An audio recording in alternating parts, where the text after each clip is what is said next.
નમસ્કાર દર્શક મિત્રો, ધ ઇન્ડિયન ટાઈમ્સમાં આપનું સ્વાગત છે। દારૂ ભરેલી તુફાન ગાડી વૃક્ષ સાથે અથડાતા એકનું મોત થયું। સમાચાર મળી રહ્યા છે પાવી જેતપુર નજીક આવેલા સુસ્કાલ પાસેથી।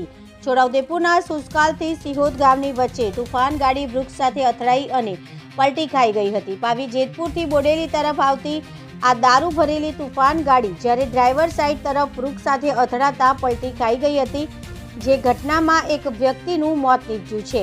ગાડીમાં ચોરખાનું બનાવીને લઈ જવાતો હતો વિદેશી દારૂ। પોલીસ દ્વારા સ્થળ ઉપર આવીને કાર્યવાહી હાથ ધરવામાં આવી હતી। પ્રાપ્ત માહિતી અનુસાર સદર ગાડીમાં દારૂની બોટલો સાથે એક મોટરસાઇકલ પણ હોય તેનો ઉપયોગ દારૂની હેરાફેરી કરવા માટે કરવામાં આવતો હોય તેવી પણ ચર્ચાએ સ્થાન લીધું છે। જ્યારે સદર ઘટનામાં એક વ્યક્તિનું મોત નીપજ્યું હોવાનું જાણવા મળ્યું હતું।